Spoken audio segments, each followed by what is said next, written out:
Días con todos los presentes. Bueno, gracias, Asís, por la invitación. Gracias, Jocelyn, por la presentación. Bueno, mi nombre es Eduardo Ciesquén. Soy licenciado en enfermería, especialista en cuidado intensivo neonatal. Trabajo, ahora, hoy en día, en el Hospital Rebagliati.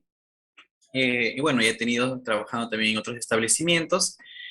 Y estamos hoy día aquí para compartir esas experiencias, renovar otra vez, ¿sí? Renovar lo que nosotros sabemos, pues, ¿no? Nosotros ya venimos sabiendo, teniendo una información base, pero muchas veces como que necesitamos refrescar esa información para volver a recordar y volver a ejecutar y planificar, obviamente, nuestros cuidados de enfermería, pues, ¿no?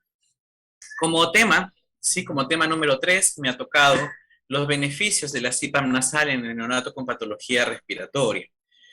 Para nosotros saber los beneficios de la CPAP nasal, obviamente tenemos que saber la fisiología respiratoria, ¿sí? De la cual nosotros ya sabemos. Pues no solamente nos queda recordar esa información y la cual la voy a ir recordando poco a poco mientras vamos avanzando las diapositivas.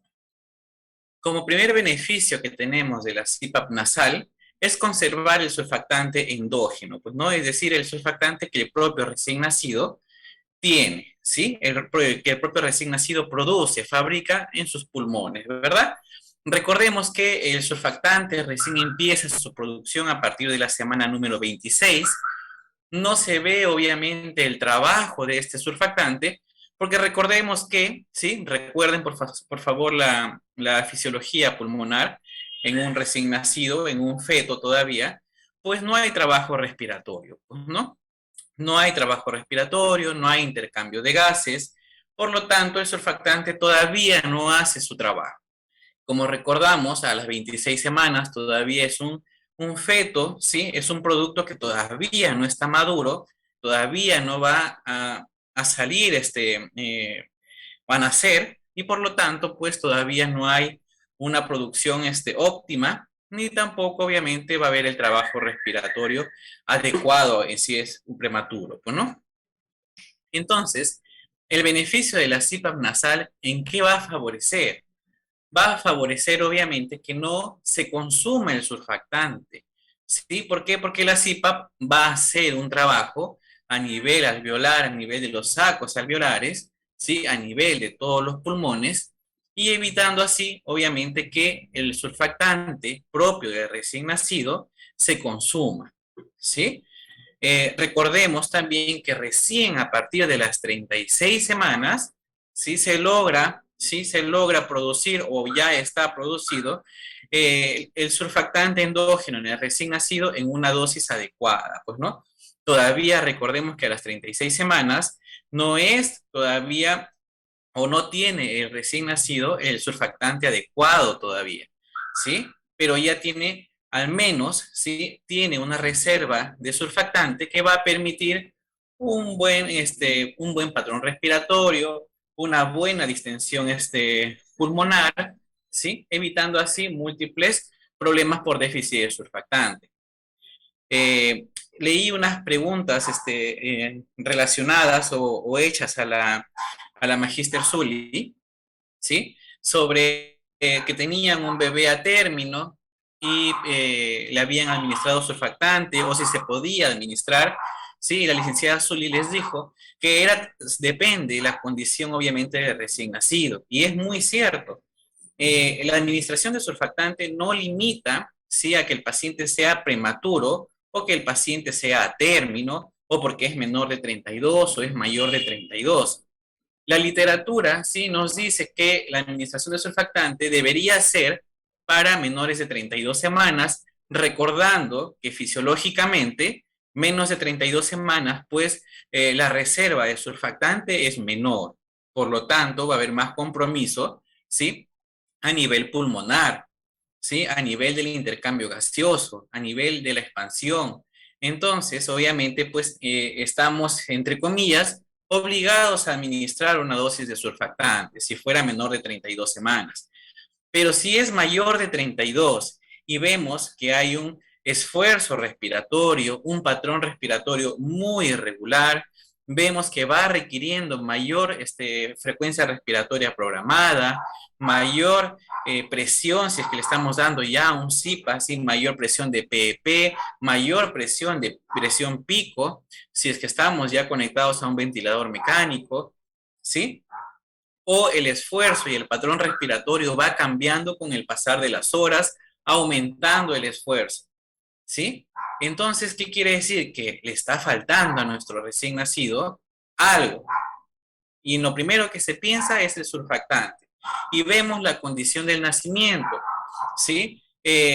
Tuvo un Apgar a los 5 minutos, pues muy pobre, de 5, 6, ¿sí? Vemos que quizás ha sido un paciente meconial, un recién nacido meconial, pues recordemos que el meconio inhibe al surfactante, ¿sí? Vemos que el bebé tuvo una difícil adaptación, también quizás se consumió el surfactante. Nuestro recién nacido llega a nuestras salas de UCI, pues con una temperatura de 34, 35, completamente frío, también el frío consume el surfactante. Entonces tenemos que evaluar nosotros en qué condiciones nació este recién nacido, así sea un recién nacido a término, ¿sí? Pero como les repito, el CPAP nasal pues nos va a apoyar a conservar el surfactante endógeno, ¿sí? Es decir, si es que el bebé estuviera solo, sin apoyo ventilatorio, el surfactante obviamente se va a ver consumido, ¿sí? Se va a consumir más rápido que la misma producción que va a realizar el recién nacido al estar haciendo el esfuerzo respiratorio, pues no. Entonces, el CPAP, al apoyar a este recién nacido en el esfuerzo respiratorio, porque la CPAP es la que va a dar esas presiones, entonces se va a conservar el surfactante, ¿sí? Vamos pasando a la siguiente diapositiva. ¿Qué otro beneficio hay?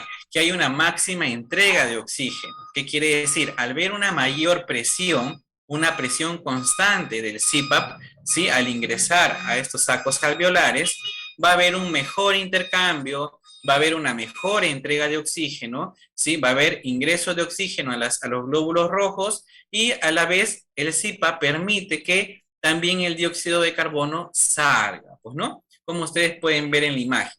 Viene a través, ¿sí? A través de la irrigación alveolar, a través de la irrigación de los sacos alveolares, viene esta sangre, ¿sí? Viene estos glóbulos rojos llenos, cargados de dióxido de carbono, expulsan el dióxido de carbono y ingresa otra vez a cargar estos glóbulos rojos con oxígeno para volver a irrigar con sangre rica en oxígeno, sangre oxigenada a todo el cuerpo, ¿verdad? Eso apoya la CPAP nasal. ¿A qué más nos apoya? A reclutamiento progresivo de los alvéolos. Si es un paciente, como repetimos, quizá prematuro, menos de 32 semanas, en donde su propio esfuerzo respiratorio no va a ayudar a tener una expansión alveolar normal, como vemos aquí en imagen, ¿sí? Una expansión alveolar pulmonar, ¿qué es lo que va a pasar? El alveolo se va a colapsar, ¿sí? Aquí en este alveolo que se ha colapsado, ya no hay capacidad funcional residual, ¿sí? Su capacidad funcional residual se perdió. Por lo tanto, este alveolo colapsó. Ahora les pregunto, ¿qué es la capacidad residual funcional? A ver, los participantes, ¿qué es la capacidad funcional residual? Uy, se salió mi... A ver, denme un segundo. Ya está. ¿Qué es la capacidad funcional residual? ¿O qué entienden por capacidad funcional residual? ¿Sí? De los participantes, por favor, alguien que desee participar, los micros están aperturados o pueden escribirlo al chat y yo lo leo, no hay problema. ¿Qué es capacidad funcional residual? Licenciada Socorro, su audio está activo. Puede decirnos su participación. Es cuando el oxígeno pasa directamente ya con el CPAP que se ha iniciado.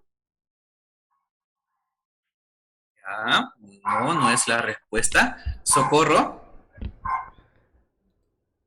¿Sí? Es es cuando el oxígeno va progresivamente a los alveolos. Ya. A ver, la capacidad funcional residual no tiene nada que ver con el oxígeno. Sí, bueno, la compañera Ruth ha comentado que es la cantidad de aire que se queda en el pulmón, ¿verdad? Y yo mira, dice que es la capacidad del pulmón para que no logre colapsarse. Hay una relación entre esas dos respuestas. La capacidad funcional residual, ustedes, a ver, inspiren, sí, respiren todo lo que puedan, ¿sí? Ahora sí, boten el aire, exhalen, ¿sí?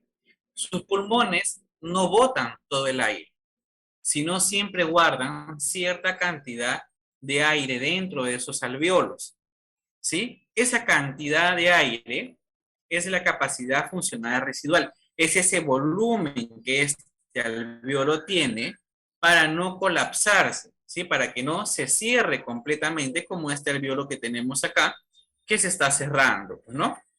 Entonces, la capacidad funcional residual es el volumen de aire que permite a estos pulmones, tras haber expirado, que no se vayan a colapsar, que mantengan algo, ¿sí? Algo de aire cuando está expirando. Esa es su capacidad funcional residual. Imagínense ustedes un globo, ¿sí? Un globo. Inflan el globo totalmente. Lo inflan, ¿sí? Abren el globo, se desinfla totalmente y se queda totalmente chupadito, ¿verdad? Totalmente seco. ¿Por qué? Porque ese globo no tiene capacidad funcional residual, ¿sí? Pero ¿qué pasaría si ustedes, por ejemplo, inflan el globo, botan el aire y antes que ya se quede chupadito, se quede seco, sin aire, lo presionan y queda infladito un poquito, ¿verdad? Un poquito inflado. Esa es la capacidad funcional residual del pulmón. Quiere decir que no permite que se vaya todo el aire, sino que guarda cierta cantidad para que el pulmón y los alveolos no se colapsen, ¿sí? Esa es la capacidad funcional residual. No tiene nada que ver con el oxígeno, no tiene nada que ver con el aire, ¿sí? Ahora sí, vamos a la siguiente diapositiva. Aquí. ¿Qué otro beneficio nos da la CPAP nasal? La CPAP nasal nos da el beneficio, ¿sí?, de reclutamiento progresivo de los alveolos. Ustedes ven la imagen aquí, pues se colapsó este alveolo. Cuando el recién nacido nace, tuvo dificultad respiratoria, tuvo problemas en adaptación, muchas veces la mayoría de sus alveolos se han colapsado. Si es prematuro, mucho más.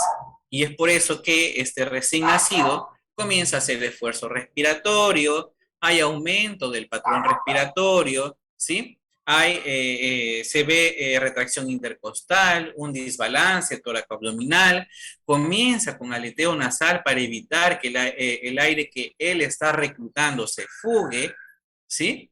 Entonces, al ingresar con estos alveolos colapsados, el CPAP, ¿qué va a brindar?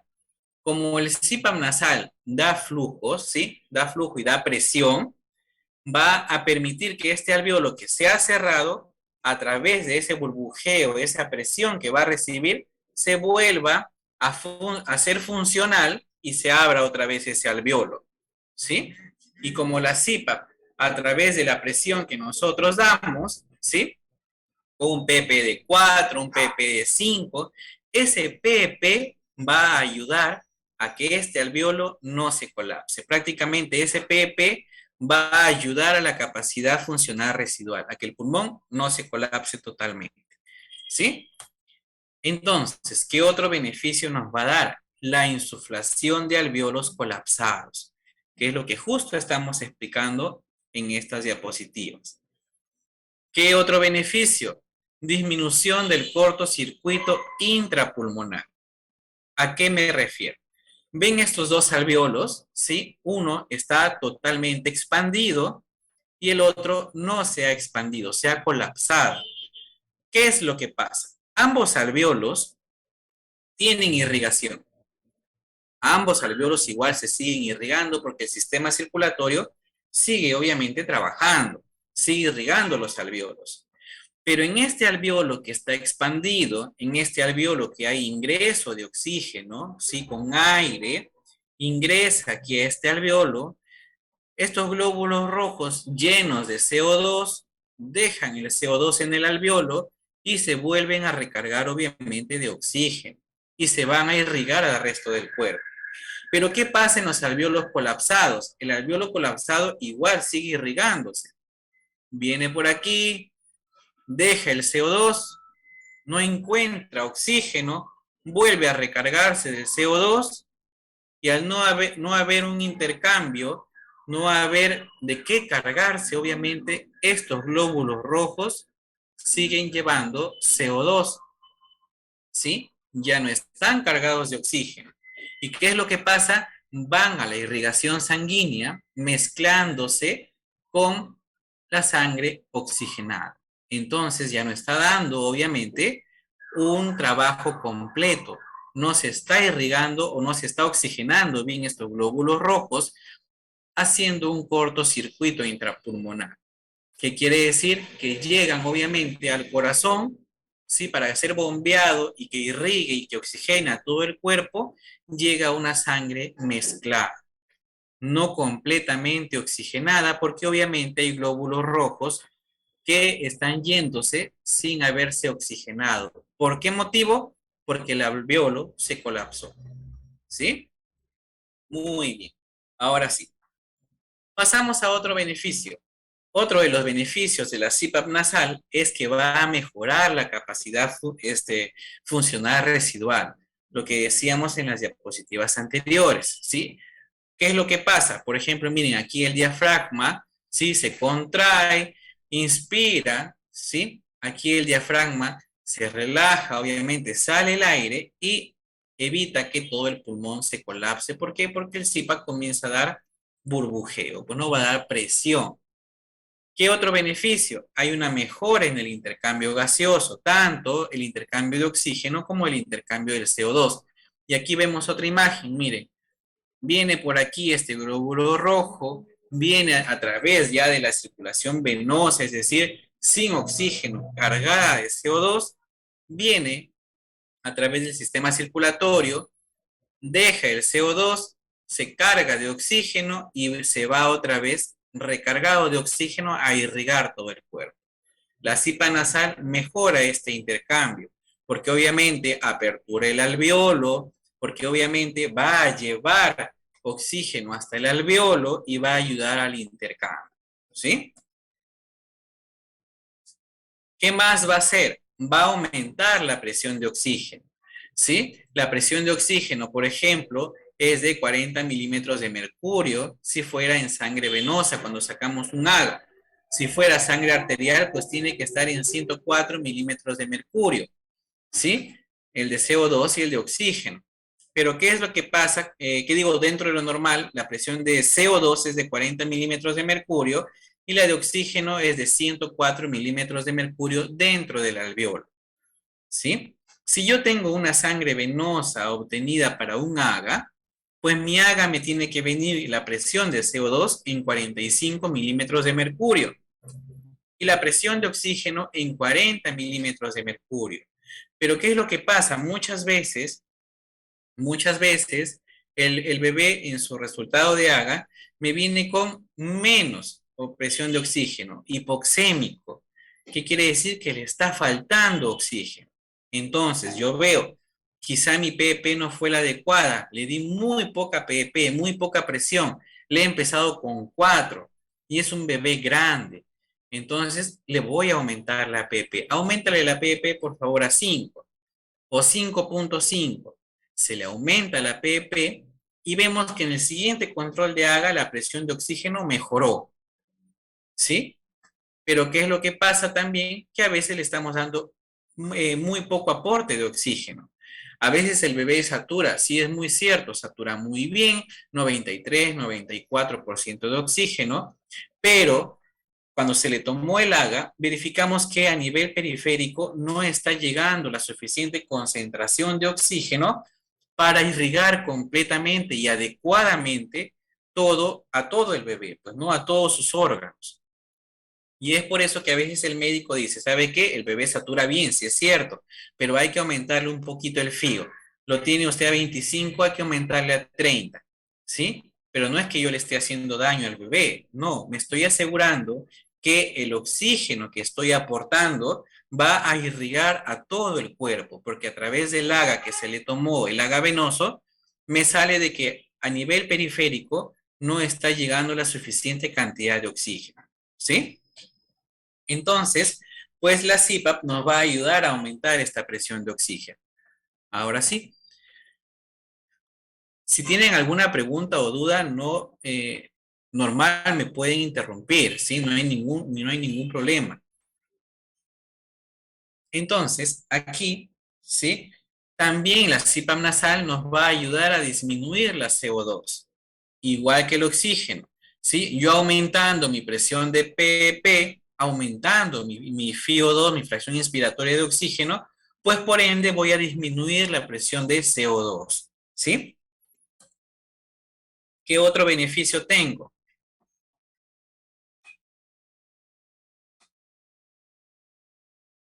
¿Sí? ¿Qué va a producir la CPAP nasal?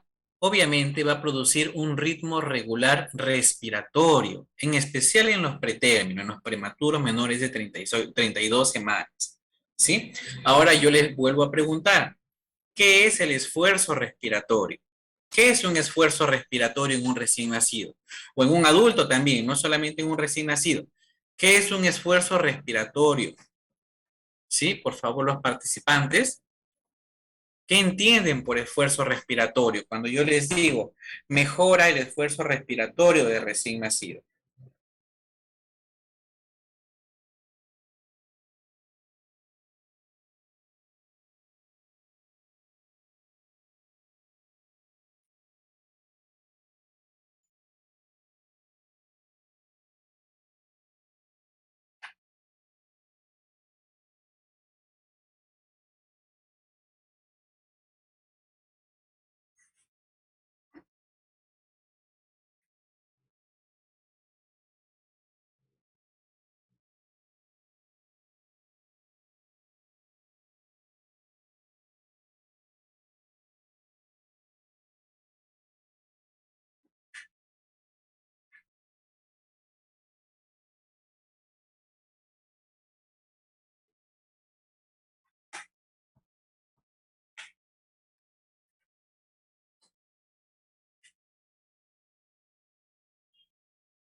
Sí, por favor, alguien más que tenga otra respuesta.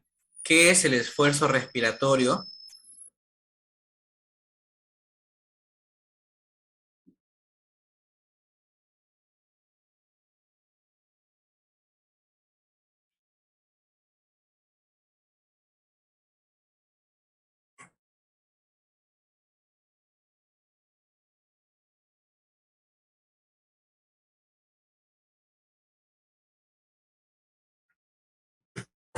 Sí, me dicen aquí, ya, Rosa Paredes me dice que es la utilización de sus músculos para respirar. Cecilia me dice que es la dificultad para respirar. Ya. Jocelyn comentó que ocurre en bebés cuyos pulmones no se han desarrollado todavía. Paola me dice que es la dificultad de recién nacido para respirar. Entonces, tenemos que nosotros saber diferenciar qué es un esfuerzo respiratorio y qué es la dificultad para respirar. La dificultad para respirar es cuando el neonato, obviamente, pues la misma palabra lo dice, tiene dificultad para respirar, pues, ¿no? ¿Cómo lo demuestra? Aumentando el esfuerzo respiratorio, ¿sí? Aumentando el esfuerzo respiratorio, ¿sí? Miren, miren la palabra. Dificultad respiratoria se evidencia cuando aumenta el esfuerzo respiratorio, hay aleteo nasal, hay desbalance tóraco-abdominal, hay retracción intercostal, hay retracción sifoidea, ¿sí? Porque obviamente hay una dificultad para respirar, porque es muy prematuro, porque quizás sus pulmoncitos todavía están llenos de líquido, ¿sí? No hubo una buena adaptación, entonces el bebé muestra una dificultad para respirar. Y ahora yo les digo, el esfuerzo respiratorio es la fuerza necesaria para expandir los pulmones, ¿sí? Es la fuerza necesaria para expandir los pulmones, que nosotros no lo notamos obviamente. Entonces, un esfuerzo respiratorio nosotros lo hacemos en cada momento, lo hacemos a la hora de respirar, ¿sí?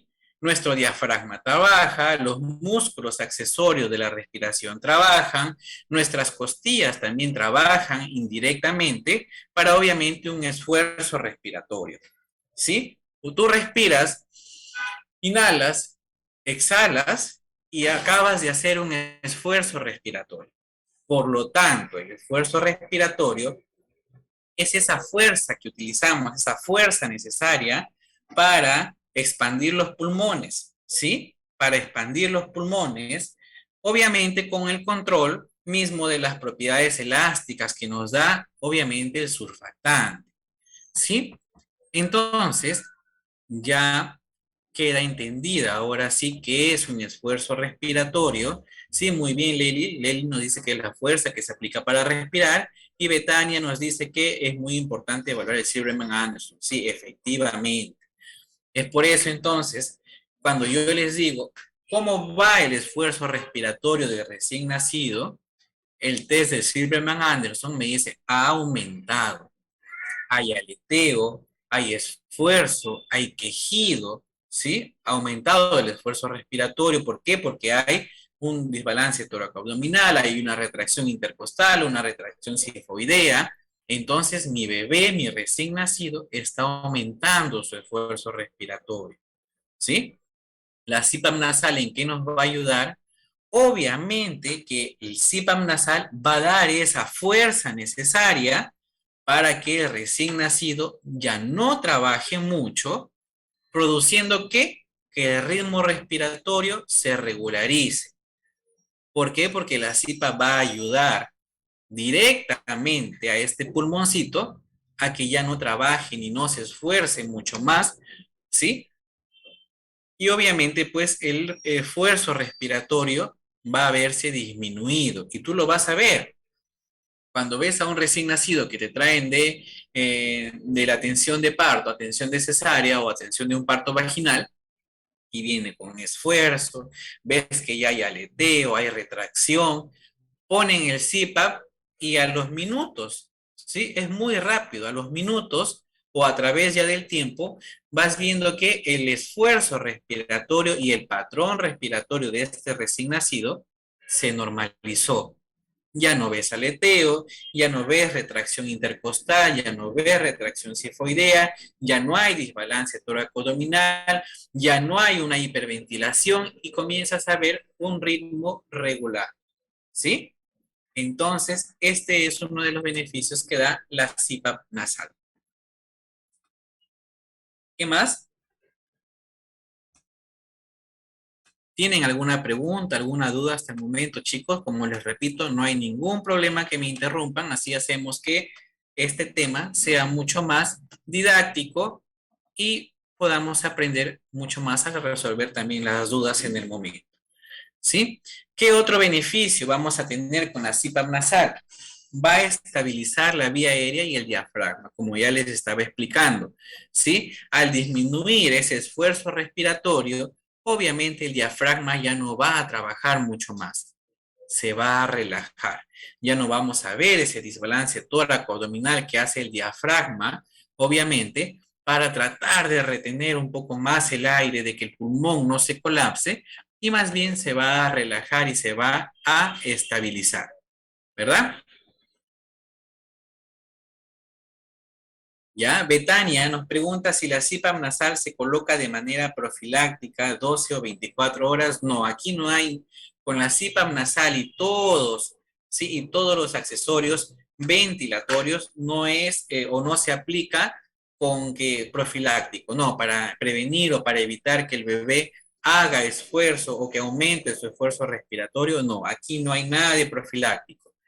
Si el bebé lo necesita y el bebé lo amerita, pues obviamente va a ingresar a utilizarse una CPAP nasal, ¿sí? Si no lo amerita, pues obviamente no es necesario. No hay nada de profiláctico. No, yo voy a dar la CIPA para prevenir. No, no se utiliza este accesorio, ¿sí? Ningún accesorio ventilatorio se utiliza para, de manera profiláctica. ¿Por qué? Porque también podemos complicar la situación de recién nacido, que es el siguiente tema que vamos a tratar. ¿Sí? ¿Qué más?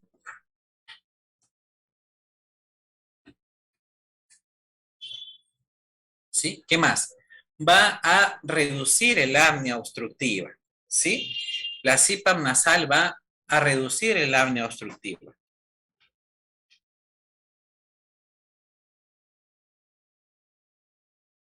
¿De qué forma va a reducir el apnea obstructiva? Porque obviamente la CPAP nasal, al ejercer presión continua, sí, presión continua, va a aperturar esta vía aérea, ¿sí? Lo apertura y obviamente igual va a pasar, va a pasar. Obviamente cuando yo instalo la CPAP nasal y cualquier método ventilatorio, pues yo tengo que asegurarme que la vía aérea esté permeable, ¿sí? Que la vía aérea esté permeable. ¿A qué quiere decir? Que obviamente haya una ligera extensión, ¿sí? Una ligera extensión del pecho con el mentón, ¿sí? Una ligera extensión. No tiene por qué estar completamente cerrado porque estoy obstruyendo indirectamente la vía aérea. ¿Cómo logro eso? Yo posicionando bien a mi recién nacido, colocando un ligero rodete, ¿sí? No tan grueso, un ligero rodete a nivel escapular, ¿sí? Para que me ayude a aperturar la vía aérea. ¿Cómo yo evalúo, cómo yo verifico en la entrega de reporte o cuando yo estoy con un paciente ventilado, cómo verifico que la vía aérea pues esté permeable? Cuando yo veo ligeramente la gargantita del bebé, ¿sí? Esta parte del cuello. Si a mí me entregan un bebé con la almohada en la cabeza completamente, que el mentón llega al pecho del bebé, yo mismo estoy obstruyendo la vía aérea del neonato. Por lo tanto, voy a ver que el esfuerzo respiratorio aumenta, no me satura bien, me está consumiendo más oxígeno, lo tenía en FIO 30 y lo estoy encontrando en FIO 60, ¿sí? Entonces, yo tengo que saber posicionar a mi recién nacido, ¿sí? Con una ligera extensión para que obviamente el flujo constante de la presión que está ejerciendo el CPAP nasal ingrese libremente y puede expandir obviamente a los alveolos.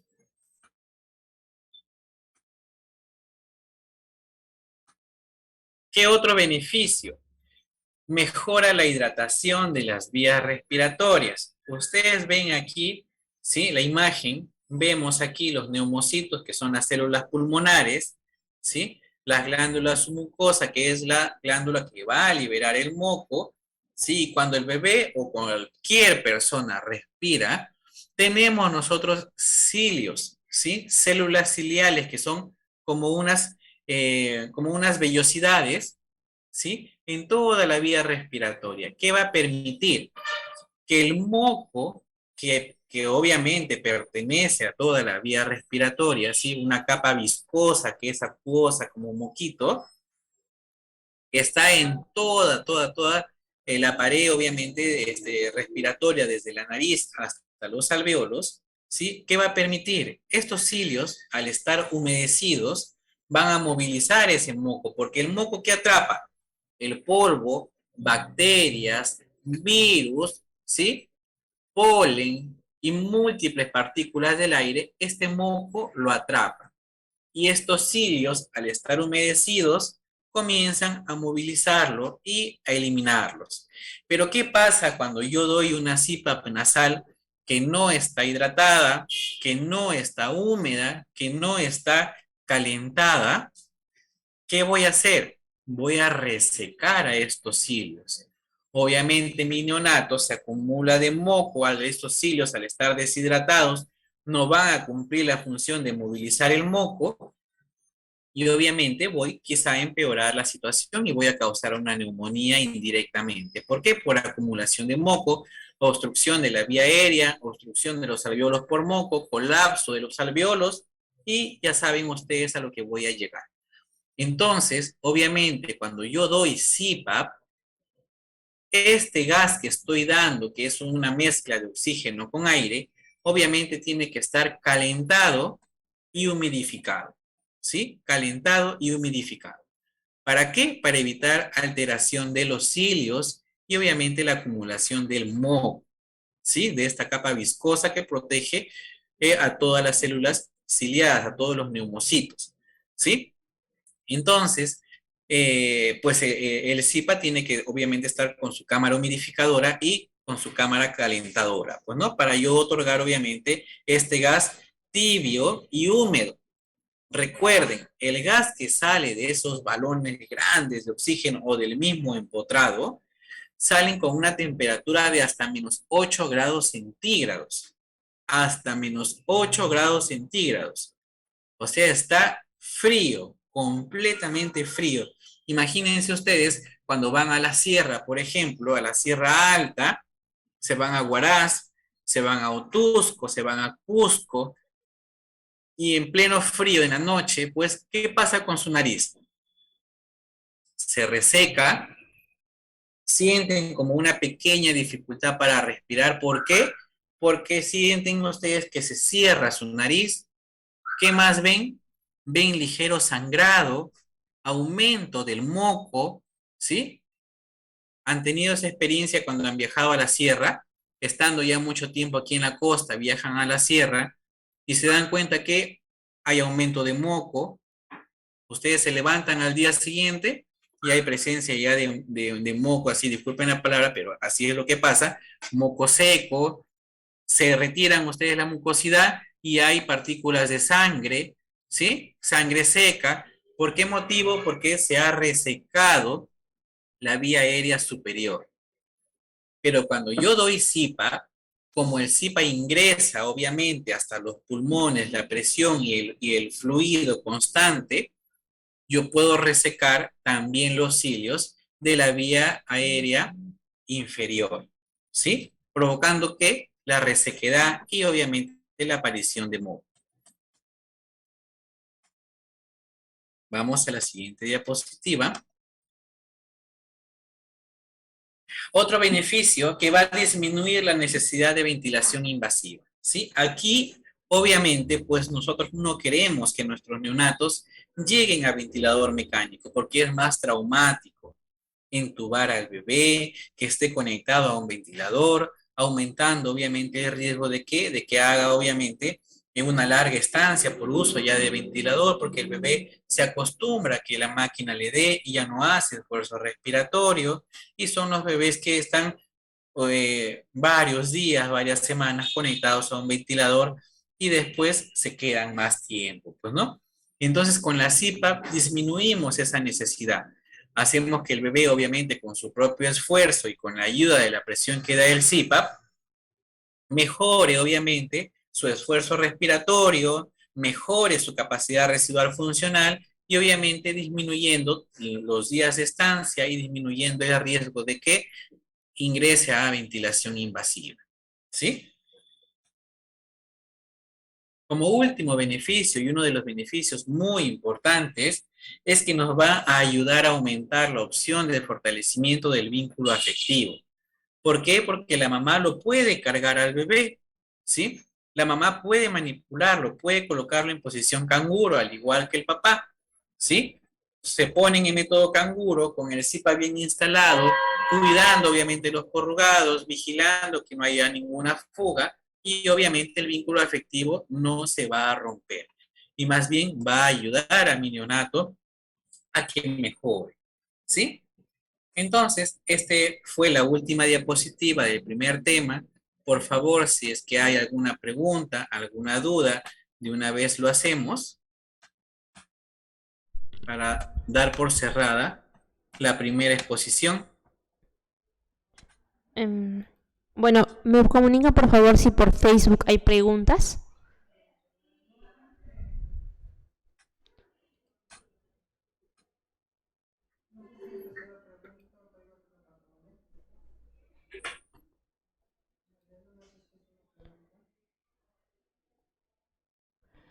Tenemos aquí un comentario de Facebook de parte de Ana Martínez.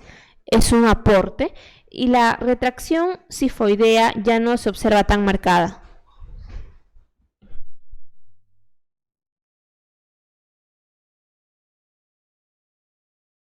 ¿Me puedes repetir la pregunta, por favor? Sí, y la retracción sifoidea ya no se observa tan marcada. Claro, cuando ya el bebé ingresa a un CPAP, ¿sí? Ingresa a un CPAP nasal, obviamente pues el bebé o el paciente, ¿sí? El neonato en este caso, ingresa con un esfuerzo respiratorio marcado, aumentado, ¿sí? Hay un desbalance toracoabdominal, hay retracción sifoidea, retracción intercostal, hay aleteo nasal y hasta quejido, pues, ¿no? Ya dependiendo en qué grado está entrando el bebé. Pero cuando ya se le conecta la CPAP nasal, con el pasar de los minutos nada más, porque es muy rápido la función o la capacidad que nos puede dar la CPAP, pasando los minutos, vemos que ese esfuerzo disminuye. Ya hay una disminución, ya no vemos el aleteo nasal, hay una disminución del esfuerzo respiratorio, es decir, ya disminuye el desbalance toracoabdominal, disminuye la retracción sifoidea y la retracción intercostal, ¿no? Bien, vamos a ver si hay más preguntas.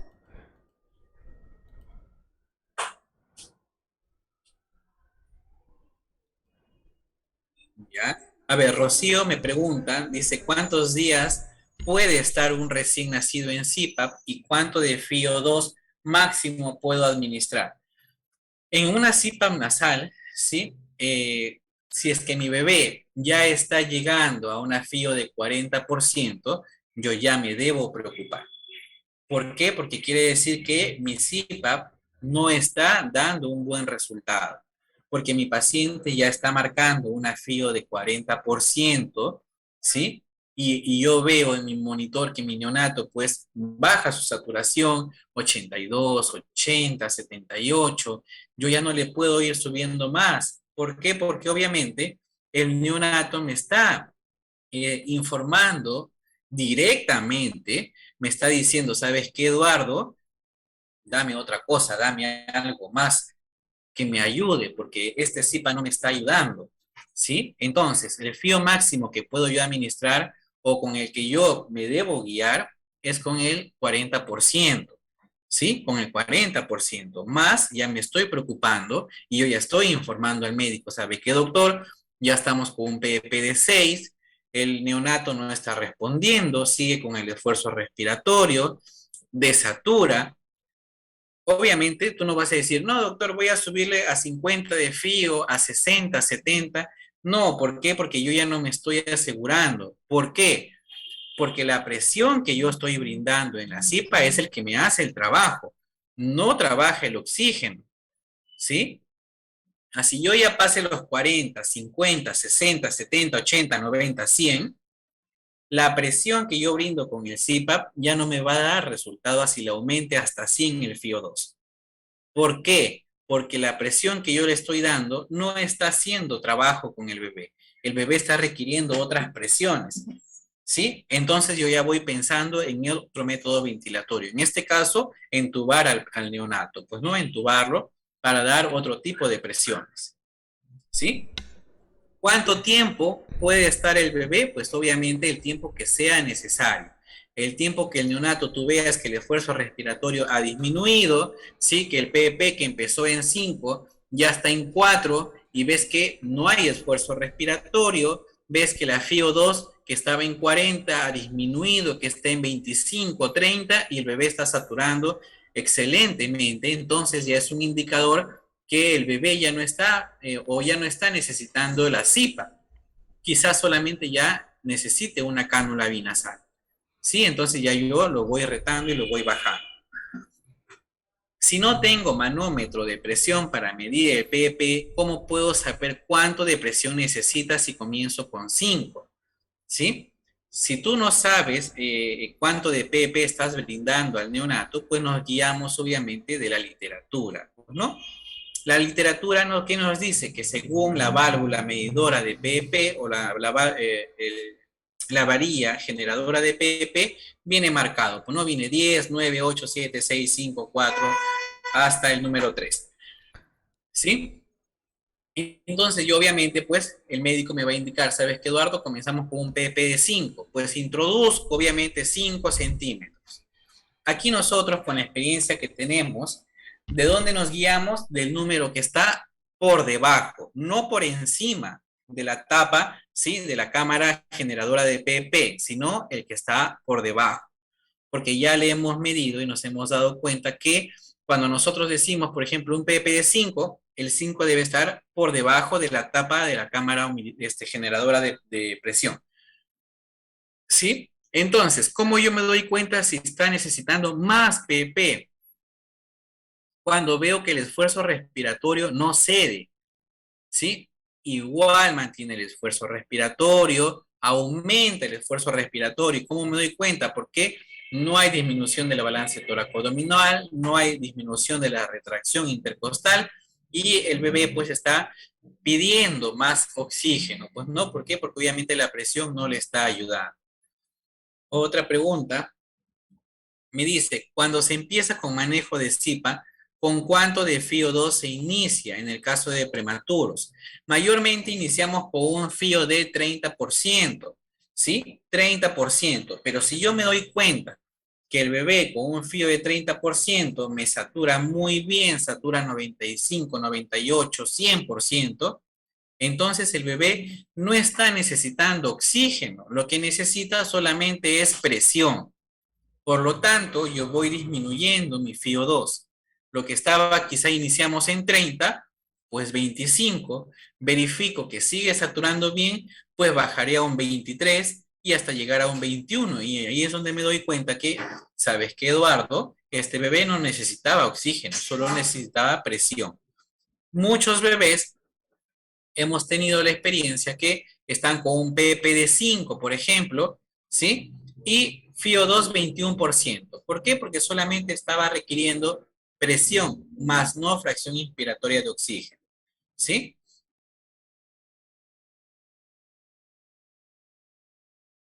¿Cuál es la saturación ideal? Me preguntan aquí para efectivizar el CIPAP. No hay saturación ideal porque el bebé esté conectado a CIPAP.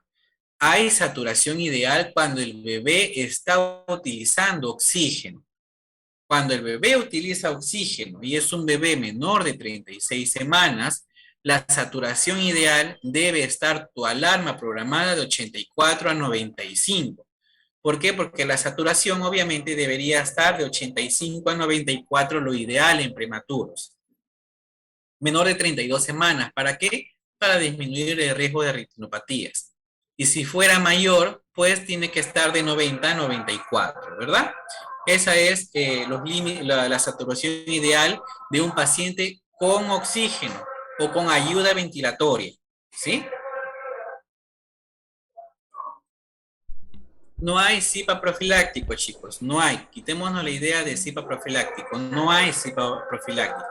Si el bebé tiene esfuerzo respiratorio, ¿sí? Si hay un esfuerzo respiratorio, pues obviamente, ¿sí? Obviamente va a requerir un CIPA. ¿Cómo sería la medida de PP en CIPAP artesanal? El CIPAP artesanal, pues, medimos obviamente los centímetros, ¿sí? En la varilla que vamos a introducir, y los centímetros que introducimos en el agua son los centímetros que estoy dando de PP. Pero, obviamente, ya no debe existir el CIPAP artesanal, ¿sí? No debe existir el CIPAP artesanal. Efectivo los dos tipos de CIPA, sea burbuja o ciclado. Pero aquí, ¿cuál es la diferencia? Que en el CIPA burbuja, ese burbujeo es el que va a ejercer la presión, ¿sí? Ese burbujeo va a ejercer la presión en el pulmón, ¿sí? Es decir, a través de la presión por milímetros milímetros de agua, que es la presión que yo le estoy brindando al bebé. En un CIPA ciclado, el que ejerce la presión no es el agua, sino a través del flujo constante que da el ventilador mecánico. Lo recomendable del PEP, pues en 4 o 5 es lo que prácticamente le damos a los neonatos, ¿no? Pero hay bebés que están mucho tiempo conectados a ventilador mecánico, que han utilizado PEPs hasta de 6, 7, Y cuando vamos a bajarlos a CPAP nasal, pues a veces el médico te dice, ¿sabes qué, Eduardo? Hay que empezar con un CPAP, con una presión, un BP de 6. ¿Por qué? Porque el bebé estuvo manejando esas presiones cuando estuvo conectado al ventilador mecánico, ¿sí? El aumento del PP en CPAP puede producir neumotoras, es lo que vamos a hablar ahora de aquí, en este tema. Entonces, ya vamos, ¿sí? A empezar con el segundo tema. Ana me pregunta, me dice, ¿y cómo caliento el aire del CPAP? Pues el CPAP, ¿sí? El CPAP tiene que estar conectado a una cámara calentadora, ¿sí? A una cámara calentadora, la cual va a ayudar, ¿sí? A calentar el agua de la cámara y obviamente, pues, ese gas, al estar mezclado y al ingresar, al tener contacto con esa cámara de agua caliente, pues el aire se va a calentar, ¿sí? Entonces pasamos a la segunda diapositiva, que son las